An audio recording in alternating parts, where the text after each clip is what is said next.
There's a lot going on this week on Capitol Hill, including negotiations on President Joe Biden's sweeping American Jobs Plan and American Families Plan, among other big-ticket bills. And joining us now to talk about the various negotiations are Congressman Brad Schneider, a Democrat from Deerfield, Congressman Mike Quigley, a Democrat from Chicago's North Side, and Congresswoman Jan Schakowsky, a Democrat from Evanston.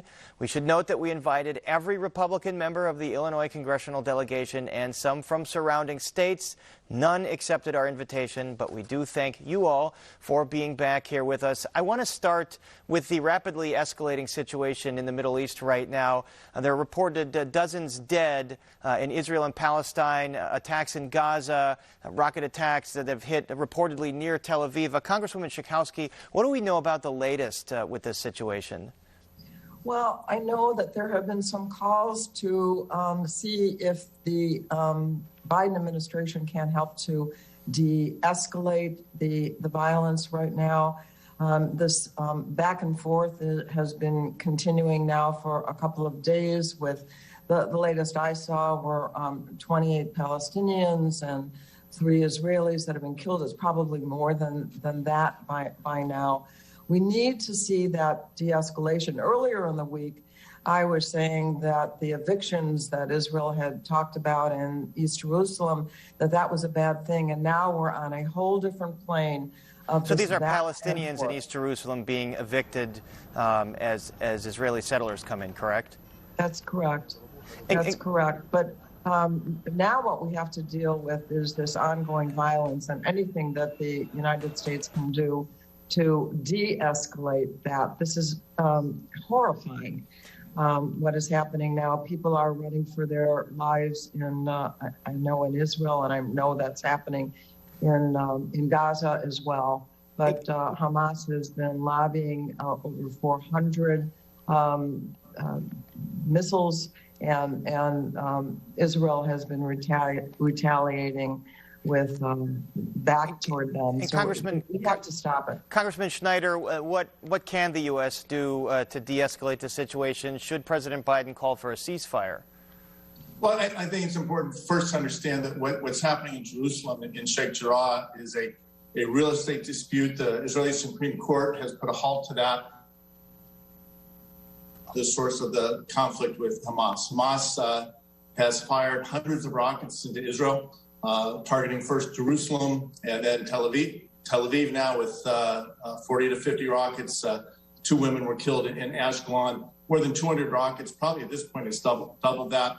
And Hamas is trying to push Israel to the edge. It's using civilians within Gaza as human shields.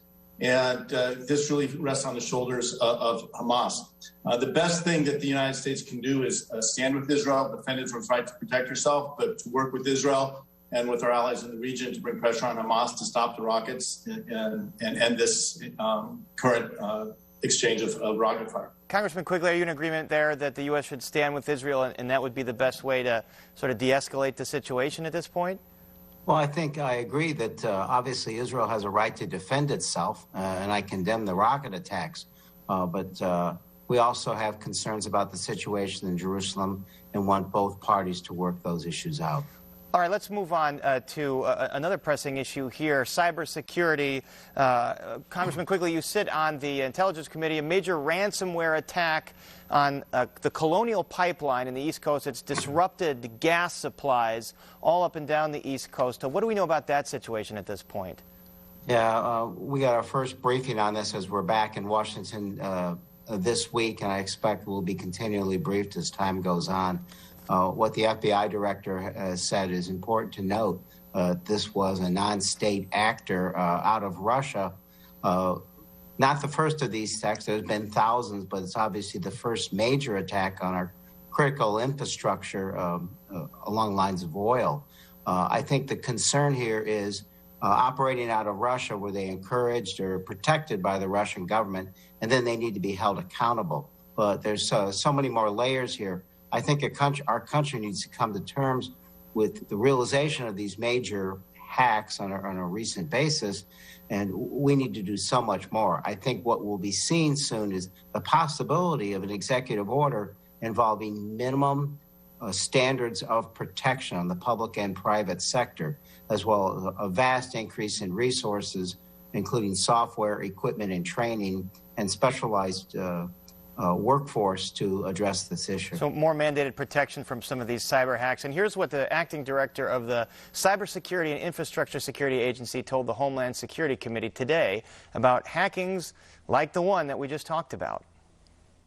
Cyber attacks on our nation's infrastructure are growing more sophisticated, frequent, and aggressive. Malicious cyber actors today are dedicating time and resources towards researching, stealing, and exploiting vulnerabilities. Congresswoman Schakowsky, what does Congress and the President have to do to protect the nation's critical infrastructure? There's a lot of it in the Chicago area, as you well know, gas pipelines, water infrastructure, and the like. What needs to be done? Well, actually, it's absolutely certain that we have to pay more attention, that we have to get all the more sophisticated as the attackers do to prevent that. And, you know, we're seeing the kinds of real damage. I mean, we're looking at gas prices that are likely to go up. So all Americans are going to feel that. And we have to really double down on making sure that all of the agencies that deal with security do more right now. All right, let's talk about other things that the President hopes that all Americans feel, and that is new investments in infrastructure and in things like child care. Congressman Schneider, you sit on the Bipartisan Problem Solvers Caucus in Congress. Are you hearing any notes of agreement on either the infrastructure bill or the American Families Plan that has added child care funding in there? Well, I think, you know, I'm proud to be part of the problem solvers. It's 29 Democrats, 29 Republicans working together. And I think there is broad agreement on infrastructure. We actually put out a white paper a few weeks ago that we need to invest in our infrastructure. We haven't made the necessary investment for more than a decade, probably 2 decades. And the threat, the attack on the pipeline is a perfect example. We need to build resiliency, both from a cybersecurity standpoint as well as resiliency from a climate standpoint. It's going to take partnership with the federal government and the private sector. And so I think there's support, but we need a big, bold investment. I think the American Jobs Plan, the infrastructure aspects of that are that down payment to our future. And Congressman Quigley, to partially pay for at least the American Families Plan, the President has called for hiking the income tax rate on those earning $400,000 or more and on corporations. Not a huge overall hike, but something that it seems like most, if not all, Republicans will oppose. Is that going to be the thing that sort of breaks down any hopes of bipartisanship? Well, your point's a good one because it's always held up an infrastructure package. That is, how is it paid for? In my point of view, I'm willing to be flexible. I saw Mitch McConnell said, let's pay for it with the gas tax. The fact of the matter is vehicle miles driven are way down. With the advent of electrical vehicles, that's not going to change anytime soon. So it could only be partial payment. In the final analysis, we have to find a way to pay for it because our infrastructure is getting failing grades and we're being outspent by our economic competitors, China, India, Europe, 3-to-1, 4-to-1, 5-to-1. So I think there's a way to compromise and get this done, but we have to come off the realization that we can just do this without spending any money at all. Especially since deficit spending has been the norm for many years in Washington. Congresswoman Schakowsky, a worse-than-expected jobs report came out last week. President Biden says he doesn't see anything to this notion that perhaps people are lured to stay on unemployment because the benefits are more generous now, as opposed to get back into the workplace, especially in the service industry. Is that what you're seeing? No, absolutely not. I think, you know, we call this a recession that we've been going through, and I call it, along with the Women's Caucus, a C session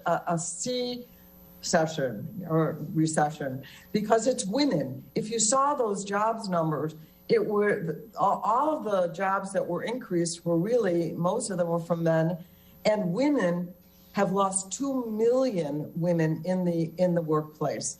And that's why these issues of the child tax credit, of the child care being provided is so important if we're going to move those jobs numbers and if we're going to move the economy. That's where we need to be. But I do not believe that people are staying home because they think it's a good deal. No, One, I think they want to be sure that they have good jobs with good pay. That's true. But I think mainly it's because people can't go back to work right now, particularly women. All right. And those job numbers, definitely about 2 million women, 1.5 million men's jobs lost. And we're going to pick up this discussion in just a bit. We'll leave it here for now, but we will be joined again by the lawmakers later in the program to discuss policing legislation, among other things. I want to pick up with some political talk. Congressman Schneider, the GOP is set to vote tomorrow to remove Congresswoman Liz Cheney from Wyoming, remove her from leadership because of her stance against President Trump and against the lie that the election was stolen. Is this a done deal?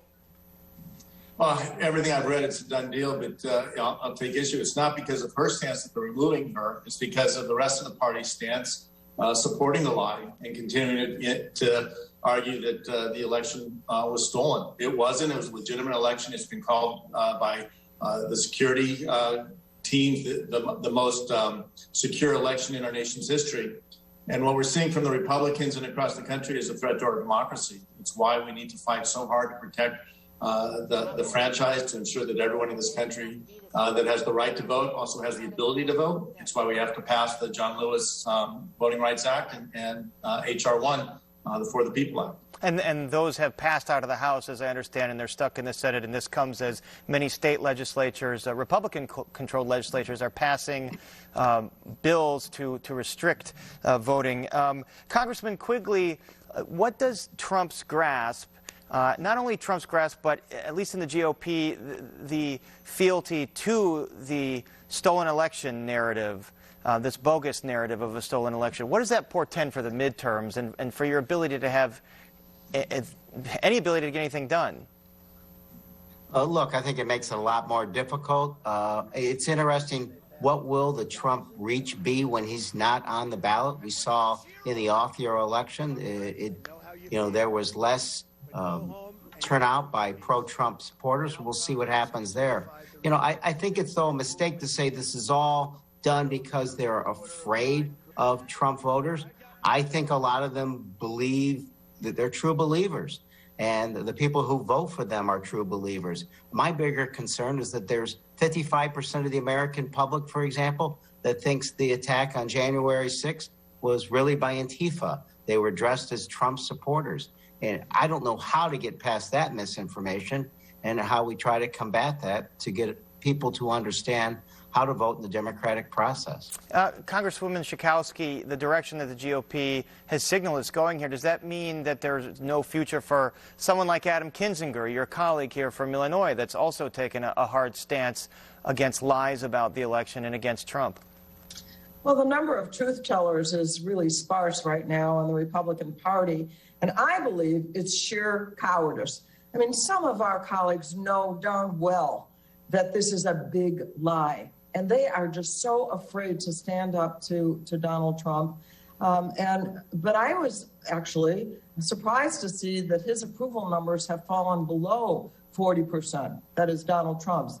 Now in the 30s. So I am hoping that actually the American people who give Joe Biden such high ratings and his programs such high ratings, we have bipartisan support for all of these bills, the jobs bill, the family bill. They are very, very popular. But the idea of trying to negotiate with Republicans after Mitch McConnell has said his one priority is to stop this, the Democrats from getting anything done. But it doesn't stop them from praising as if they supported some of these bills. They're going around, they're going to be at all the ribbon cuttings. They're going to be taking credit, and they voted no. And I think it's incumbent on us, the Democrats, to make sure that the American people understand they are not on your side. All right, they are not on the side of the people. Let's move on to something that does seem to have some bipartisan cooperation. Congressman Schneider, George Floyd Justice and Policing Act. It's something that is being negotiated on both sides of the aisle. What are the bipartisan notes of agreement here?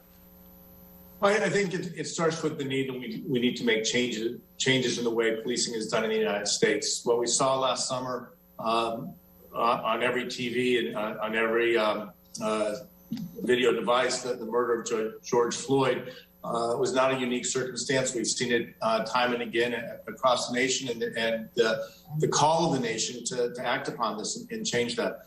So I was very proud that in the House, 1 month to the day after the murder of George Floyd, we passed the George Floyd Justice and Policing Act. It, as you know, died in the Senate in the last Congress. We reintroduced it in the 117th Congress and again sent it to the Senate. And it looks like Karen Bass and Tim Scott are making progress. And I'm hopeful that we can do something that will improve the trust between police and the public, and make sure that we're providing everyone in this country, wherever they live, whatever they look like, wherever they come from, the security and safety they all deserve. And speaking of security and safety and trusting police, an IG report came out kind of confirming what everybody that's watched this saw, that something went horribly awry with the Capitol Police, with the protection of the Capitol on January 6th during those riots. Congressman Quigley, there's set to be another hearing tomorrow on the January 6th riots in Congress. What do you expect to learn from this hearing? Look, I think what's important for the viewers to understand first off is that these hearings are taking place without a 9/11 type commission, which is a real shortcoming. The fact is the Senate Republicans refused to go along with that because they didn't think the results would comport with the big lie. But I serve on 3 committees that are going to be doing this investigation. Tomorrow's hearing on Core, Intel, and Appropriations. Do you have the kind of power that a 9/11 style commission would have? Well, obviously we have subpoena power, but will we get people like Leader McCarthy, who would have a lot to say about this, willing to testify? I don't think he will. So, and I also think it's harder to coordinate when you have multiple committees as you would with a 9/11 commission, which did a very good job, and I think we're all safer because of its results. For those of us in the balcony or in the chambers that day, I think a lot of us knew what we'd like to see with these conclusions, but we need to bear them out, and what the reforms have to take place to keep the Capitol and indeed the entire country safe. All right, we're going to have to leave it there. And our thanks once again to Representatives Schneider, Quigley, and Chakowski. Thank you so much. Thank you. Thank you.